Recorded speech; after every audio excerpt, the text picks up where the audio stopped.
É, boa tarde, né? Meu nome é Elda, sou doutoranda da Universidade Federal de Goiás e hoje eu vim falar um pouco sobre o que eu faço, a pesquisa que eu realizo, que é a respeito de Leonard Bloomfield. E aí eu resolvi dividir em três partes, tá? Esse trabalho. Então, agora nesse vídeo eu vou falar sobre o ato 1. Eu coloquei ato 1, ato 2, ato 3. Vou falar sobre o ato 1, que no caso seria justamente falar um pouco quem é Leonardo Bloomfield, apresentá-lo e também apresentar a minha metodologia de pesquisa, certo? Então vamos lá. Leonard Bloomfield nasceu em Chicago, nos Estados Unidos, em 1º de 4 de 1887. Estudou em Harvard. Então, ele tem um momento, ele nasce em Chicago e depois ele vai para o Wisconsin, onde ele é educado pela mãe uma parte do tempo, porque a mãe considerava que a escola não era suficiente para ele. Aí ele estuda em Harvard, estudou também, fez pós-graduação pela Universidade de Wisconsin e depois de Chicago. Foi instrutor de alemão na Universidade de Cincinnati. Ele sempre trabalhou com essa questão de ensino de língua, né? Então, ele foi instrutor de alemão em Cincinnati, 1909 e 1910. Lecionou filologia e alemão na Universidade de Illinois, 1910 a 1913. Atuou como professor de alemão e linguística em Ohio State University, em 1921 e 1927. E entre os anos de 1927 a 1940, foi professor de linguística em Yale University. Então, essa aqui é uma cronologia que eu montei a respeito de quem é ele, né? De quem é o Leonard Bloomfield. Então, eu coloquei aqui questões da vida pessoal dele e da vida profissional. O Leonard Bloomfield, é bom que a gente saiba que ele é tido como antropólogo, porque ele foi formado pelo Franz Boas, assim como também o Sapir, Eduardo Sapir. Então, ambos, né, trabalhavam com línguas indígenas. A intenção, então, era trabalhar com as comunidades indígenas. E o Leonard Bloomfield, ele se destaca, ele se destoa desse grupo, porque ele começa a perceber a língua enquanto função da comunidade.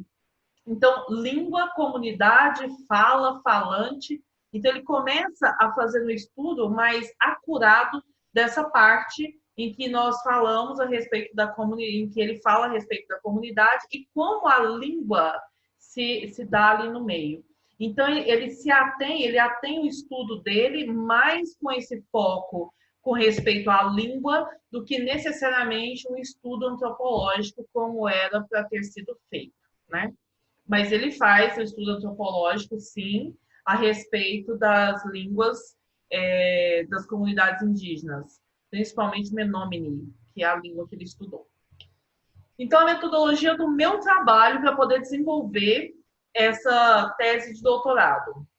A minha metodologia, então, está centrada na historiografia linguística, que retoma a história de determinado fato linguístico, acontecimento ou monumento por meio de um relato quase cronístico. Constitui os fatos do passado até o presente de modo a expor um pensamento linguístico, uma produção, reconstruir o clima de opinião de uma época.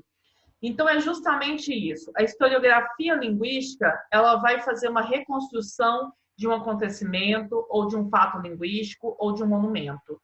No caso, eu trabalho com uma das obras do Leonard Bloomfield, que é Language, que foi a obra que fez com que ele fosse visto realmente como linguista, que deu a ele esse título realmente de linguista.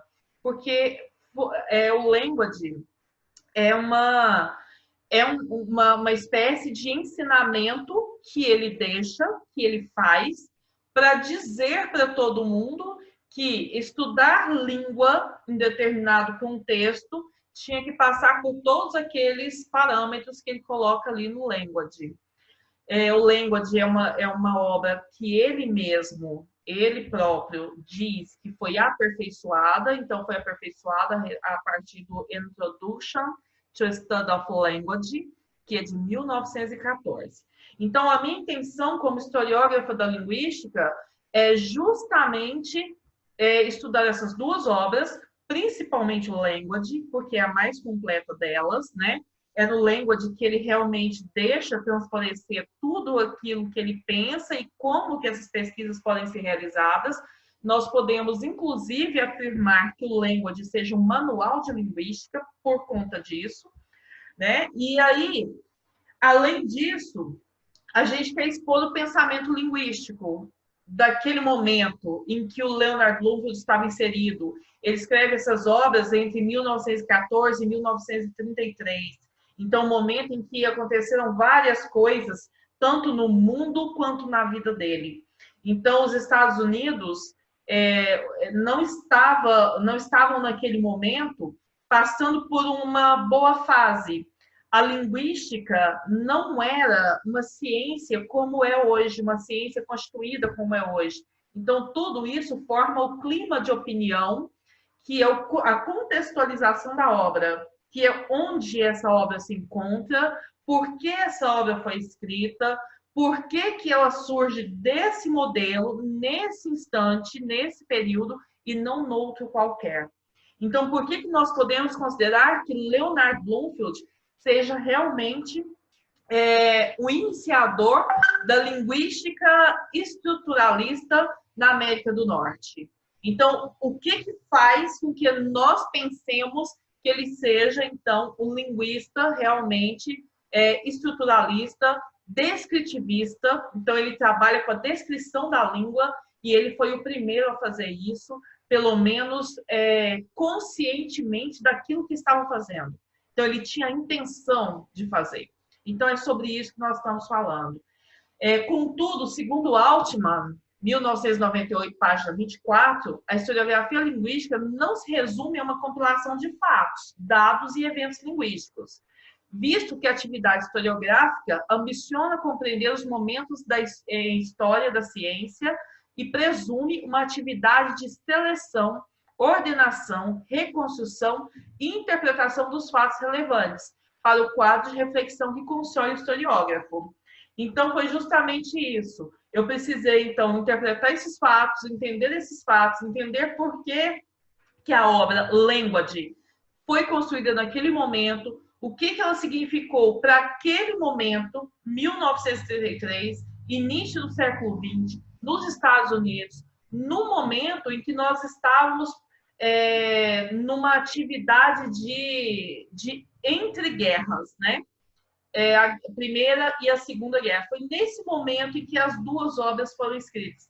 O que isso tudo significou? O que isso tudo pôde deixar para nós como legado? Por que o Leonard Bloomfield foi tão importante, então?